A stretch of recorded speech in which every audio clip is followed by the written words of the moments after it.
Yes!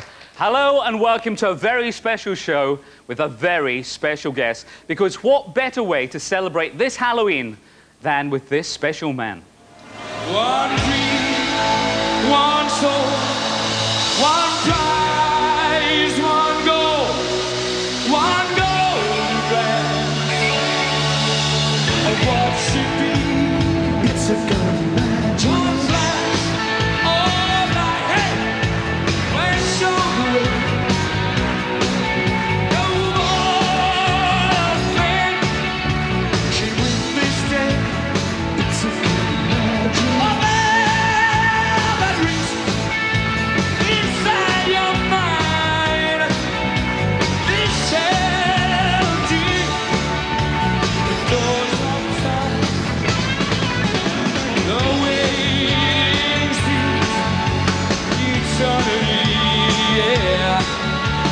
The day will come on Saturday. Is this the kind of magic?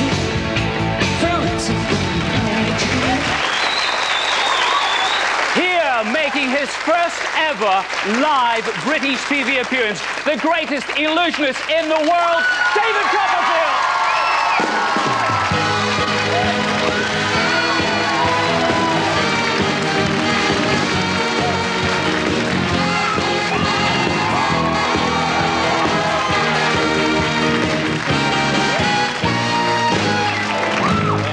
All I want to know is where can I get a vest just like that? I'll sell you this one after the show.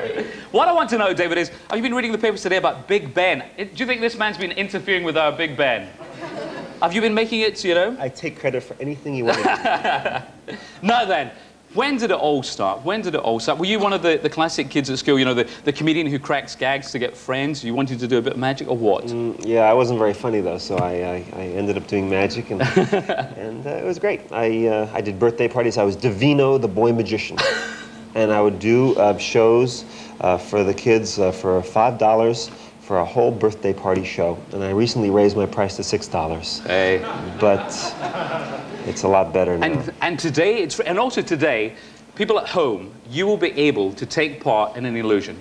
Doesn't matter where you are in the country, you will actually be taking part in an illusion today with David. Yeah, so yeah, he's not kidding. In fact, when we do this, it's the first time where you at home are going to actually participate in an illusion. And it's important that when we ask you to get out of your chairs and actually touch your TV screen.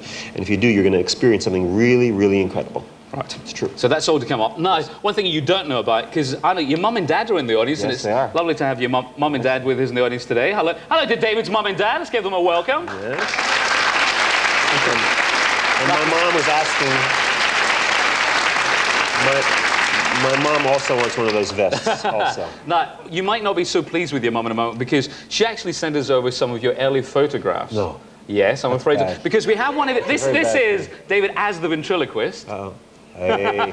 But which one is a dummy? And then how about this? One of your first pictures as a magician. Is that the Divino one? That's Divino, the boy magician, that is. And now what? And we ate those birds. We got hungry and I had to move on. And now I'd like to say, you probably didn't realize, but David was Donny Osmond. I was. He loaned me that collar, actually. So obviously that was in the early days, but you must have thought, I want to change things completely. I want to present magic in a different kind of a way. Actually, I was presenting magic differently even back then, but it was different for that time, you know. That haircut was pretty weird, but for everybody had that haircut, you know, at that time. Yeah, it did. You had that haircut. No, I didn't. No. I think you did. So what was the first trick that you actually ever did? When I was a little kid in school, I made my teacher disappear. And I caused a great sensation with all the kids. I had to bring her back, though. It was part of the deal. And I made a lot of friends. No, but what was the actual first one that you got into? I think it was doing sleight of hand, simple sleight of hand things, card magic and coin magic, and, you know, things you learn from magic books in school. I took the books out of the library. I didn't return them to the library. And the police in America, the police come knocking at your door to return the books. This is not a joke, it's true. And I kept those magic books, and I really studied them very carefully. And then I started inventing my own magic. And you also managed to incorporate some of your childhood dreams, I suppose, in some of the illusions that you do now. Well, now I do, yes, certainly. I mean, particularly the one about not seeing snow. Yes. I really was always jealous of songwriters and playwrights and people that could take their art form and use it to share stories about their life. You know, a songwriter, if their girlfriend left them, they could write a song about it. If a playwright had an experience in their childhood, they could share it through their work. And magic, you could just amaze people, which is pretty good to amaze people. But to really share a part of yourself through your work was something I always wanted to do with magic. And in my show, the flying that you saw clips of was really my dream since I was a child. I do a piece in my live show with snow, as you mentioned, which has never been on TV yet. But it's really rooted from the fact that when I was a kid growing up, I never saw snow. So I get a chance to recapture that. It's the first, when I finally did see snow, it was the first magical moment that unexplainable white stuff coming from the air. It was really magical to me. So it was great. You could relive your childhood once again when you're on stage now. Yeah. Well, you've certainly come a long way since those early days and the very first ones as well. The one that we're going to see is an incredible thought. Making the Statue of Liberty actually disappear, and this man did it. And I did it.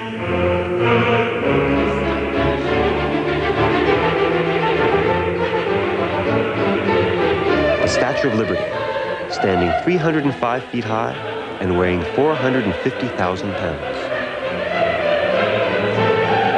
And I was going to make her disappear. We constructed 2 scaffolding towers on Liberty Island in front of the statue and had a helicopter to give an aerial view of the illusion. The audience on Liberty Island was seated here, 200 feet in front of the statue. A circle of lights surrounds the statue and shines upon it. A curtain would be raised between the towers to hide the statue from view. If I successfully vanished the statue, searchlights would pass through the empty space that was occupied just moments before.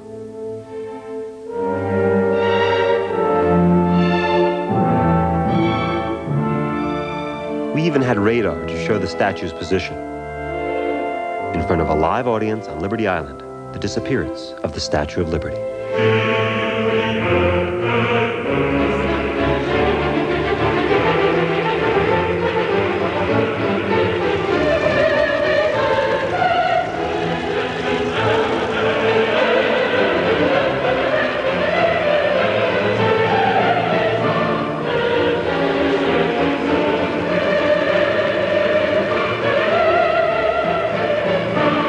There's that jacket again.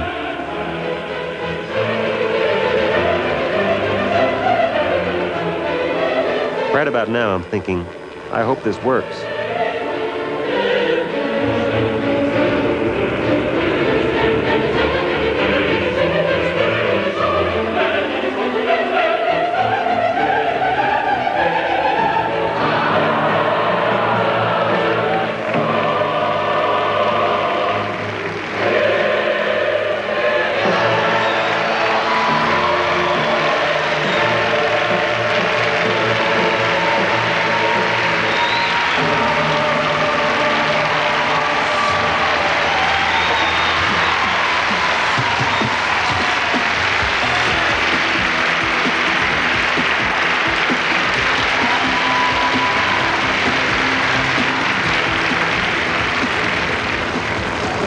The entire thing, it just disappeared.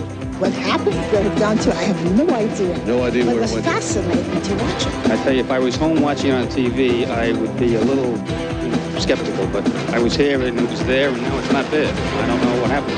Fantastic. When that curtain went down and there was nothing there, I just couldn't believe it. Your reaction? I was amazed. I don't see it. It was there and it's not there anymore. I have never seen a Statue of Liberty disappear the way this one did.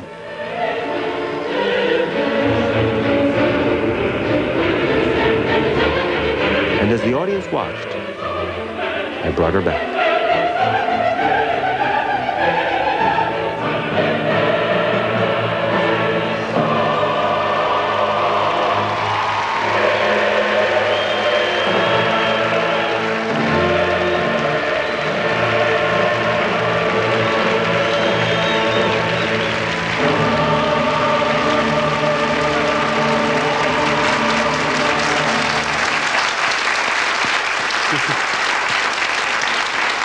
Outrageous, Mr. C, outrageous. How'd you come up with an idea like that? Did you just think, I'll make the Statue of Liberty disappear? That was the third of big things. I made a car, a Ferrari, levitate and disappear, and the year after that, we made an airplane disappear, and then we wanted to do something kind of as a lesson in freedom, and we selected to make the Statue of Liberty disappear to show what, to kind of symbolize what the world would be like without freedom, and that was part of the routine at that point. So. But to do an illusion like that presumably is incredibly expensive as well. Yes, you have to take your performer hat off and put on your inventor hat, and then it costs a lot of money. Yes, certainly. You know. I mean, can you put a rough kind of figure in something like how much it costs to actually? Well, that's maybe 10 or 12 years ago. It was about $1 million. So today that would be a lot more money. It's a lot of money. Now, the team that you have to help you do something, do you have a team that helps you do that, or does it all just come from you? No, most of the ideas I come up with, and then I've got a great team that I design with and you know, really collaborate with, and that's basically how it works. You know, you have to really change roles a lot. And you're always having to think bigger and better. Not necessarily bigger. Bigger isn't better necessarily. You have to just do things that are going to captivate people, things that are going to really involve the audience in different ways. I mean, flying is certainly not bigger than that, but maybe it's more involving in many ways because it involves what people care about and what their personal dreams are. The snow thing that's in the show is not necessarily bigger, but it's something that touches people in a unique way. It's more emotional than anything. Now, people nicking ideas. This is a bit of a touchy subject. How can you actually copyright an idea, an illusion? Is it possible? Well, the illusions I invent are kind of my children. You know, you really spend a lot of time as an illusion that. Many illusions that I do that are just totally new principles that have never been seen before. There's a piece that I'm doing at Earl's Court where where a girl gets cut in half lengthwise, which is a totally new principle. You can't find it in any magic books. And if that gets stolen from me, it'll hurt me very badly because, you know, it's like a child. You know, you spend a lot of time developing it and nurturing it along to make it really special. Flying is a lot of it is actual magic invention that you can't find in books. So, what about the danger that's involved as well? Because you're talking about cutting people in halves. Now, it's an illusion, but presumably there is still a certain amount of danger. Well, for flying, if I fall, I get hurt. You know, I was. But you can't. You're David Copperfield. Well, I have. In fact, there was a story where I really did get hurt about 6 years ago. That's between 4 and 6 years ago. This is a disgusting story. Is that okay? That's okay. That's okay. We don't mind a disgusting story, do we?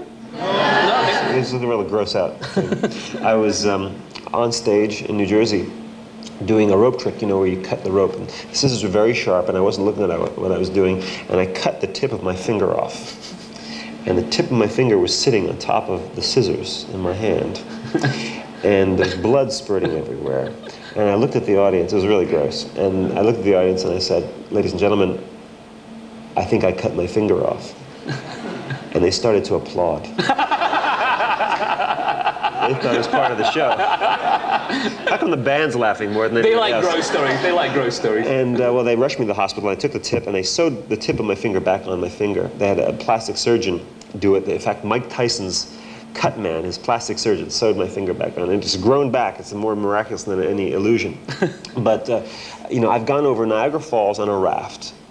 I've hung from helicopters. I've gone in tanks of water. I'm totally... no problem. I do a rope trick. I end up in the hospital. So it's the weirdest. Well, one where I have to say, when I saw this, was just amazing, and you think there is so much danger involved. Imagine being locked up inside a building, which moments later is going to completely kaboom.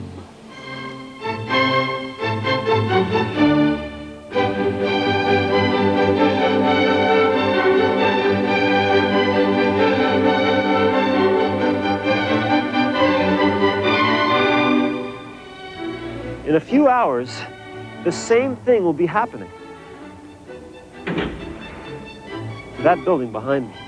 The only difference is I'll be inside, locked in a safe, trying to escape. This is a sheet of polished stainless steel. It's 1 inch thick. It'll play a very important part in what we're about to do. I'll have 2 minutes and 30 seconds to free myself from a safe inside the building and get to this X that we're placing on the steel plate. From inside the building to this X before the building blows up. We're inside the building, which is completely wired with explosives. This safe was provided by the First Security Safe Company. The walls are 4 inches thick. We've installed a remote control camera so that you at home and the people outside can keep an eye on the safe at all times. How you doing? The committee outside is checking once again to make sure that the steel plate is solid.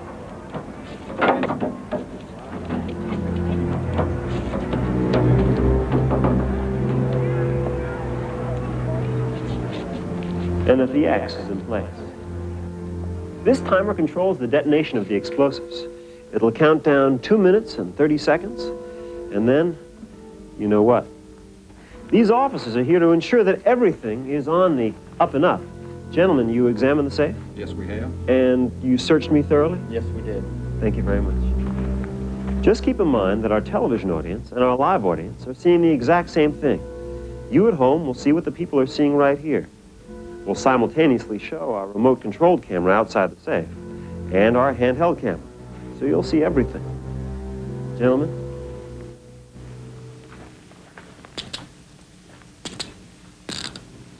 Guys, just 1 minute.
It's so hard not to ask the obvious question and say, but how did you do it?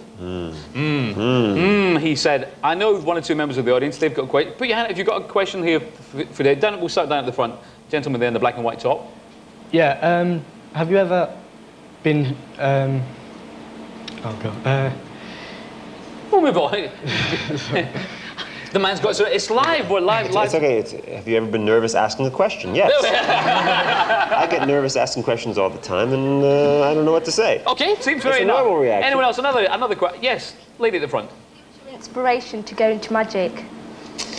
Well, you know, my idols really weren't other magicians. My idols were Gene Kelly and Fred Astaire, people that took their art form and, you know, did exciting things with it. Gene Kelly took dancing, and he made it very magical and romantic, and created a mood about it. And Fred Astaire the same. And I tried to do the same thing in my own kind of rock and roll way. Well, it is very much an art form.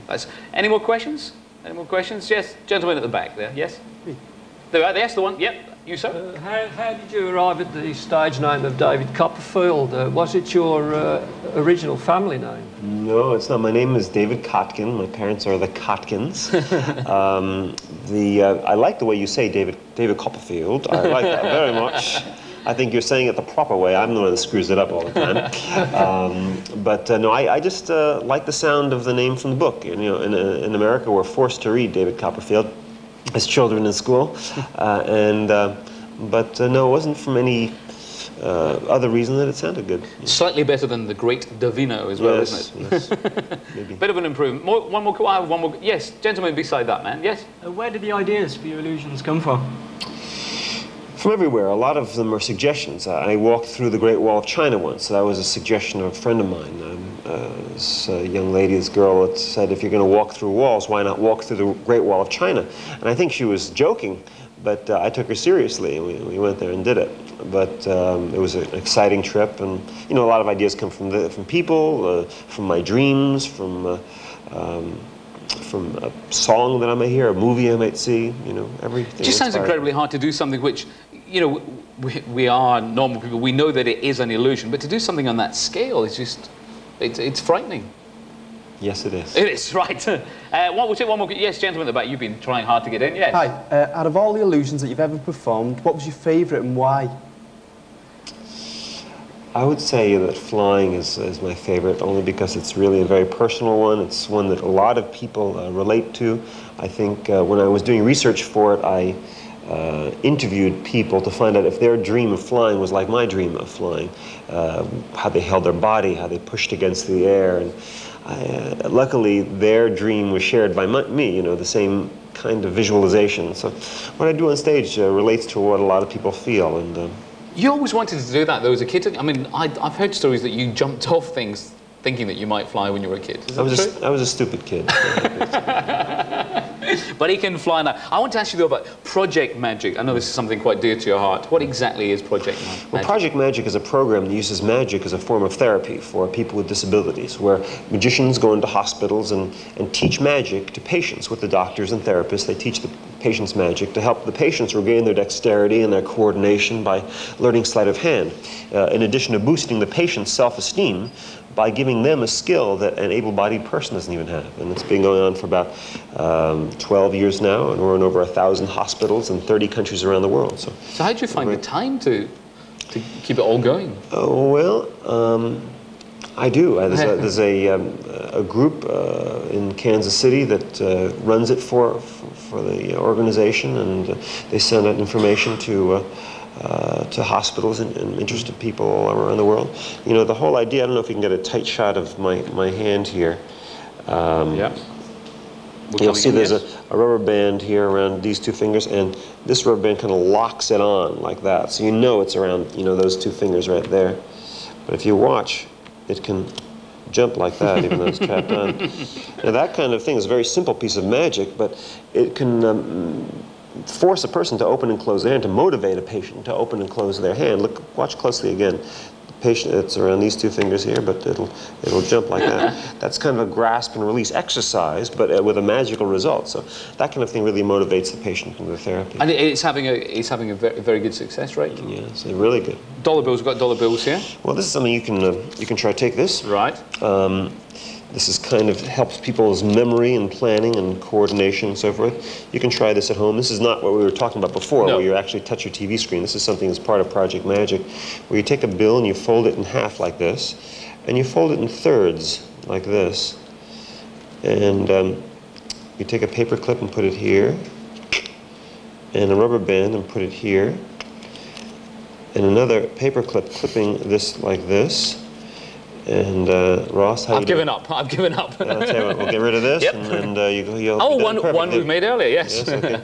And basically what you have is a dollar bill with two paper clips separated and displayed on it with a rubber band here. Each item is separate on the bill, but if you blow and you do this, it'll all link like that. Big round of applause.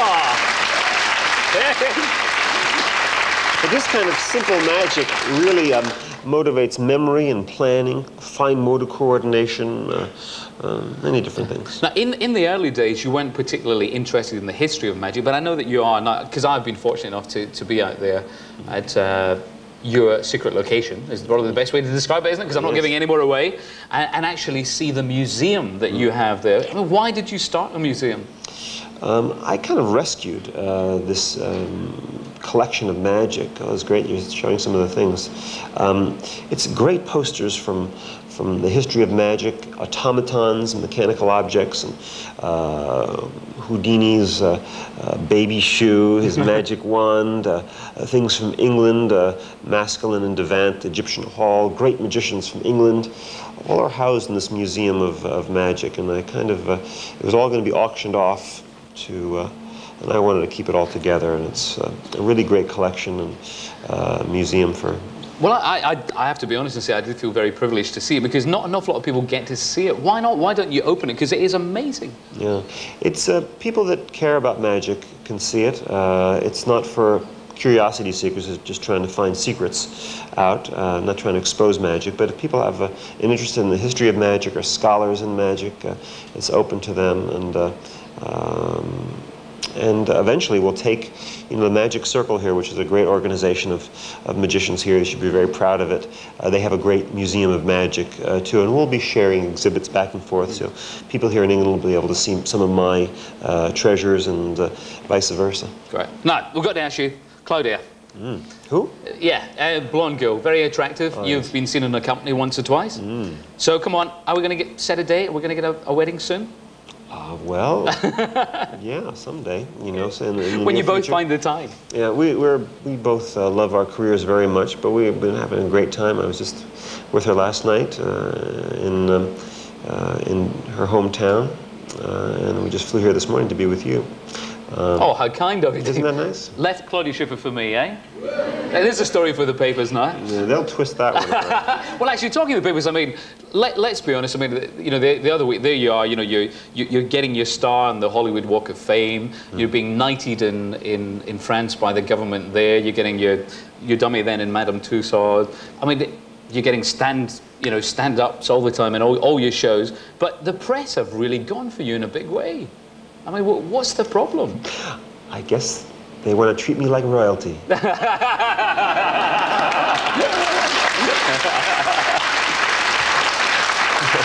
guess a lot of made-up stories sell papers. It's all. Yeah, well, I just want to try something. Can I see your nails? Because did you read the story about David and the manicured nails? Yes, do they look manicured too? They certainly do not. You've been biting nice. them. I've been biting them, yes. Oh, okay. But, the headline is manicured nails. There we are. Isn't that sweet? I also want to. Can I check the face here? You don't mind, huh? Yes, yes. There we are. What are you checking for? Oh my gosh. No, it's real. Look, it's real. No. There's nothing else there. Fake tanning lotion. No, but I mean, it must get you after a while. Oh, it's funny, isn't it? Funny? Don't you? Well, find it's nobody believes that, do they? Do we believe it? No. Well, not now, because you're here to actually, refute it all. No. It's kind of funny. Yeah. I mean, do you feel that you've brought it on yourself in any way, or do you just think, they've just suddenly thought, let's get Copperfield? And the only thing that's kind of bewildering is that, you know, like years ago, a jealous magician wrote some, you know, he was interviewed about some negative things. And the cuttings, you call them cuttings? Yeah. They get repeated over and over again. You know what I mean? No one asks if it's true or not, or refutes if it's true. But it's also such harmless, innocent stuff. I mean, you know, manicured nails and all that kind of stuff. It seems that why the emphasis is on that, you know, I have no idea. But it's really funny to read. Well, it's all the other things as well. I mean, Claudia's engagement ring, £2 million, is this? 8,000 million pounds. Let's get it right. Come on.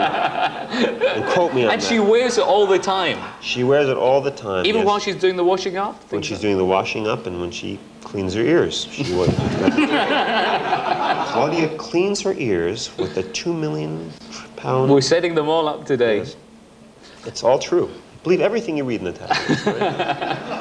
Right? But are you getting to a point now where you just kind of want to get in now into the shows? Because obviously this week everyone's going to actually see the shows and see the man himself. Yes. Yes, I can't wait. We start rehearsing today and tomorrow, and at Earl's Court they're setting up all my stuff. And the shows have been selling extremely well. Oh, you already got an extra day in there as well. Yeah. Anything new in this show that... New from when you saw it. There's a whole bunch of things when you came to see me. Yeah. I'm really excited about it. Are you nervous at all about a British audience? I don't think so. You seem pretty nice. Are you pretty nice? Yes! Oh, okay. Yeah, no. It's, I think magic is kind of universal, and people really are attracted to it. I think different cultures are a little bit different to a certain degree, but magic kind of unites us all, you know? Well, one thing that everyone does talk about, we mentioned earlier, flying, which is just one of the most incredible things that, as you mentioned, I was lucky enough to go and see one of your shows. And this is, the thing, it's a boyhood dream, and it's all come true for you, hasn't it?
How many years did it take then to perfect that one? About 7 years of work. It's about a year of rehearsal, about a year and a half of rehearsal. So what are you working on now? Because presumably as you're thinking again to the future. I'm working on ghosts. Yeah, I'm trying to find some ghosts, and I'm looking in England actually, because the UK is famous for ghosts. So I'm going to search for some ghosts I can take on tour with me, that I can train, and that don't have bad agents. Your band is really fun. You're the best audience. Well, they know a lot about spirits. Spirits, I see. Yeah, spirits, you know, yes. It's a spirits gag in there. Yes, now, do you believe in the paranormal then?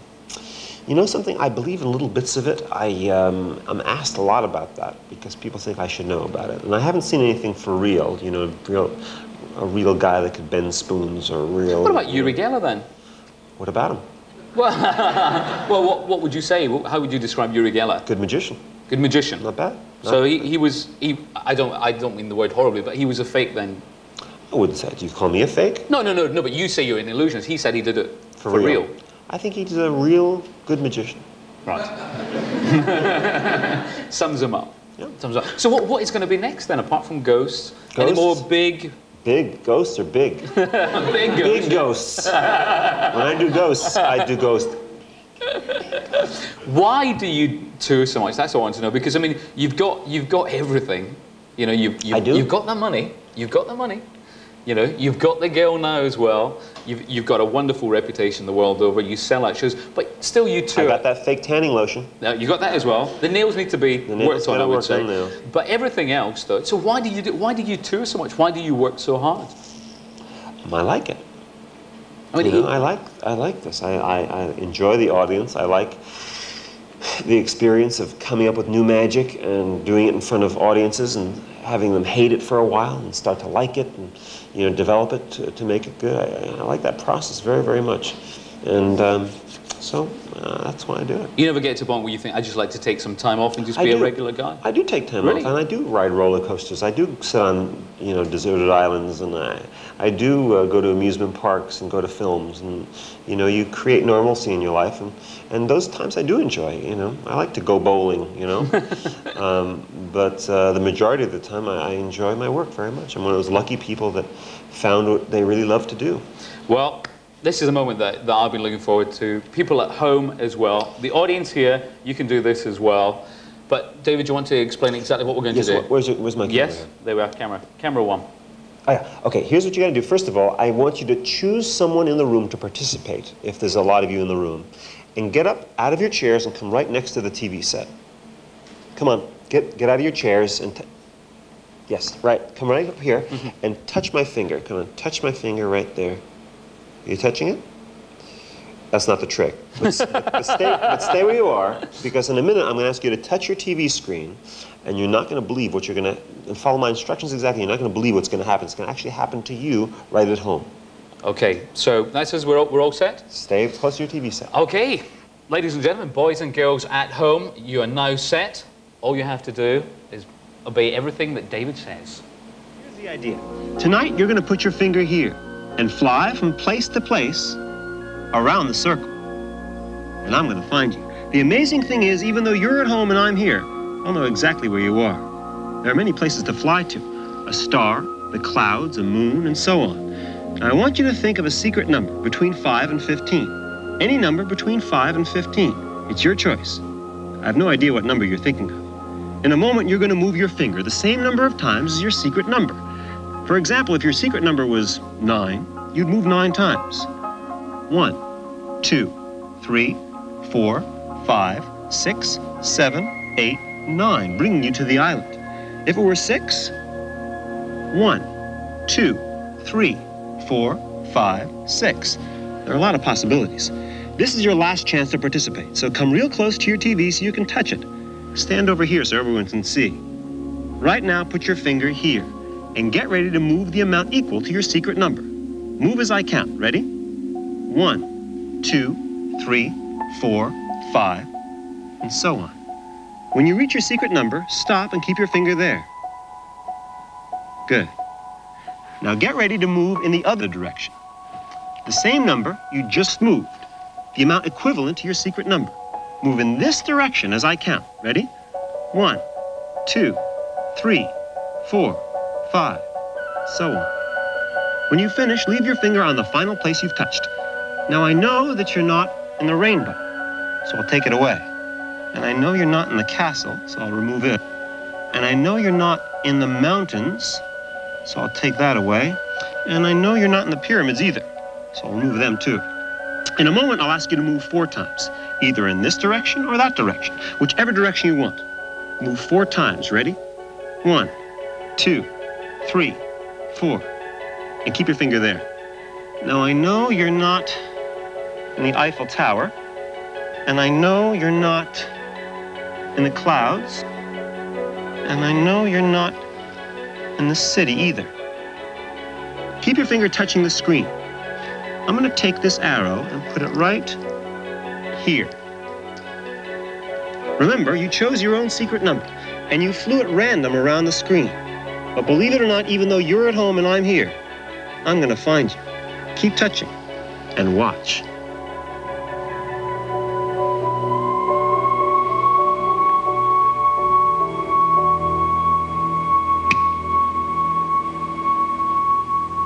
You're on the moon.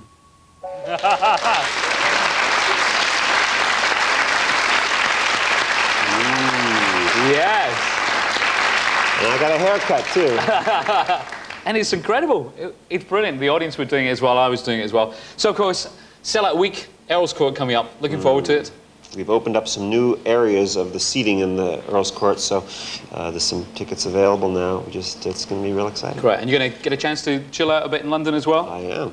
Going to find some ghosts. Right, okay, the man's on the lookout for ghosts. What can I say? He is simply the greatest illusionist in the world. A wonderful show this week. Catch it if you can. David Copperfield.